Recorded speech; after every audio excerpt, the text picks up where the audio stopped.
Est-ce qu'il fallait la sauver, la Grèce? C'est très délicat, en fait, on est pris un peu en otage, mais on n'a pas le choix parce que, on nous fait comprendre qu'on n'a pas le choix, donc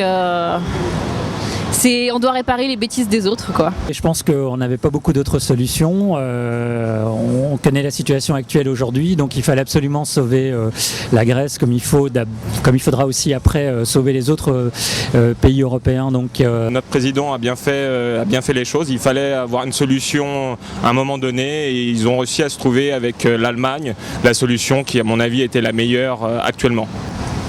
Je pense que malheureusement pour le pauvre pays comme la Grèce, c'est une rustine qui est donnée parce que malheureusement on injecte des milliards et le sentiment de beaucoup de Français c'est de se dire peut-être on donne à la Grèce, mais malheureusement en France on a des grosses difficultés également financières. C'était absolument nécessaire.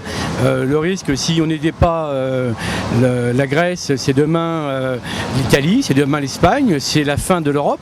Et je pense que l'Europe est un facteur de stabilité essentiel, ainsi que l'euro, et donc ça me paraît tout à fait déterminant et important de l'avoir fait. Et le tournevis budgétaire que propose Nicolas Sarkozy pour réduire la dette française, c'est-à-dire dans les 8 milliards d'euros encore à trouver dans les prochaines semaines, est-ce que vous pensez que c'est une bonne solution? Est-ce que ça ne va pas aggraver justement la situation économique de la France? Je ne sais pas si ça va aggraver la situation économique. Ce qu'on sait, et ça tout le monde est d'accord là-dessus, c'est qu'on a tous vécu, les générations précédentes en tout cas ont vécu au-delà de leurs moyens. Peut-être que nous aussi, encore actuellement, on est en train de vivre au-dessus de nos moyens et on est en train de léguer une dette qui est absolument colossale aux générations futures. Donc il est clair qu'à partir de maintenant, il faut effectivement qu'on se serre la ceinture. Ce ne sera pas de guet-têteur, mais c'est une nécessité.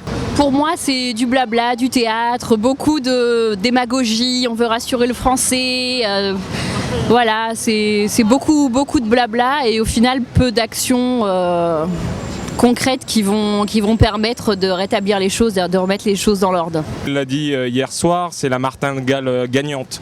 Par rapport aux autres pays, il faut copier les pays qui ont réussi à sortir et à avoir de la croissance. Et justement, ces pays-là ont réduit leur déficit public. Et la seule solution était justement de diminuer les fonctionnaires. Alors, la dette française, pour l'instant, on n'a pas encore trop les détails, puisqu'il faut attendre le G20. Néanmoins, il y a 8 à 10 milliards à trouver. Il faudra les trouver, c'est nécessaire. Si la France veut conserver son triple A, si la France veut contenir ses déficits, je crois qu'on n'a pas le choix. Il faut le faire. Les mesures comme celle par exemple de la hausse de la TVA sur les sodas, je trouve que c'est un petit peu léger comme mesure. Il faudra peut-être mieux s'attaquer effectivement au déficit de l'État et faire des économies drastiques. Il y a sûrement tout un tas de panels à prendre, mais je crains que le gouvernement ne va pas les prendre dans la mesure où les élections arrivent en 2012 et qu'il va falloir faire light pour reprendre des termes de soda.